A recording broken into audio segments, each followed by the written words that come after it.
Bonjour, bienvenue à notre petite session d'anatomie. Le thème d'aujourd'hui est l'articulation de l'épaule.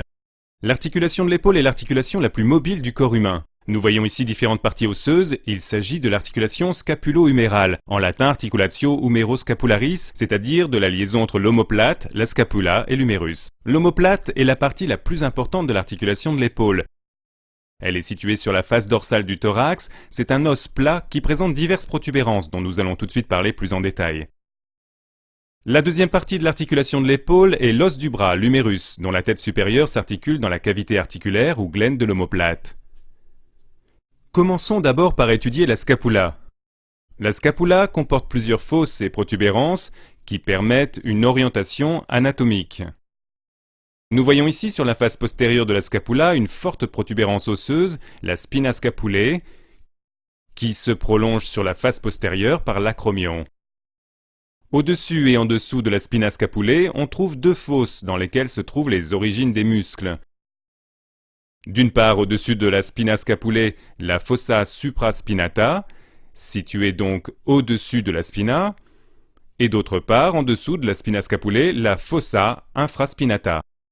Si maintenant nous faisons pivoter le tout sur la face antérieure, nous voyons également une fosse, qui, dans le cas présent, est aussi orientée vers les côtes.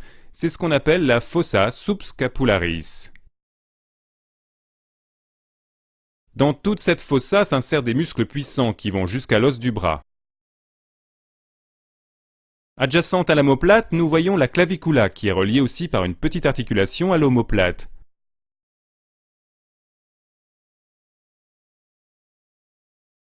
Ici, nous voyons également divers ligaments qui stabilisent la liaison entre la clavicula et l'omoplate.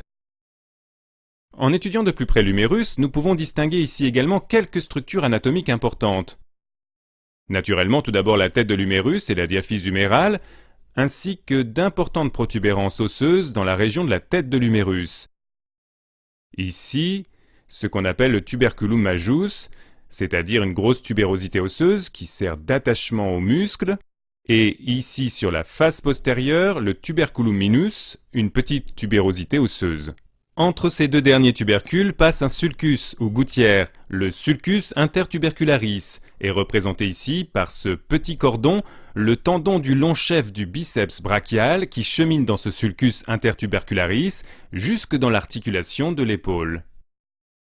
Si l'on regarde attentivement cette articulation de l'épaule, on constate en fait que contrairement aux autres articulations, il y a relativement peu de structures tendineuses. Il s'agit donc d'une articulation mobilisée essentiellement par des muscles. Nous allons maintenant étudier ces muscles encore plus en détail. On parle ici de la coiffe des rotateurs.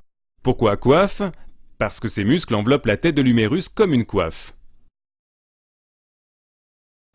Ces différents muscles sont le musculus teres minor, qui va de la scapula au tuberculum majus de l'humérus, puis, situé en dessous de la spina scapula, le musculus infraspinatus, un muscle aplati un peu triangulaire, dont les fibres convergent ici vers son point d'insertion, le tuberculum majus. Et au-dessus de la spina scapulae, on trouve alors le musculus supraspinatus, qui, en dessous de l'acromion, rejoint aussi le tuberculum majus de l'humérus. Sur la face antérieure, on trouve encore un quatrième muscle qui fait partie de la coiffe des rotateurs, c'est le musculus subscapularis qui s'insère ensuite sur le tuberculum minus de l'humérus. Ces quatre muscles dirigent ensemble la tête de l'humérus et peuvent ainsi bien sûr mobiliser aussi l'humérus, ils stabilisent l'articulation de l'épaule.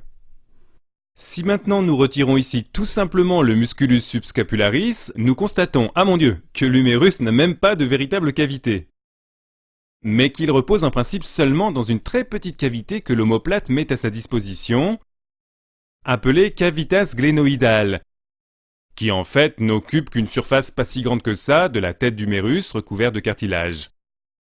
Cette surface est un peu agrandie, comme on le voit ici avec ses structures grises, par un morceau de fibrocartilage qui siège à la périphérie de cette cavité et de cette manière élargit un peu la glène articulaire, c'est ce qu'on appelle le labrum glénoïdal. L'articulation de l'épaule est donc une articulation au mécanisme diablement compliqué, notamment du fait qu'elle doit évidemment permettre aussi de très nombreux degrés de liberté. Comme nous le voyons, l'articulation de l'épaule est réellement mobile dans de nombreuses directions et a naturellement aussi de ce fait la possibilité d'entraîner le bras en quelque sorte avec elle dans de très nombreuses directions. Ici, vu de la face latérale, on voit que les parties molles entre les structures osseuses n'ont que relativement peu de place.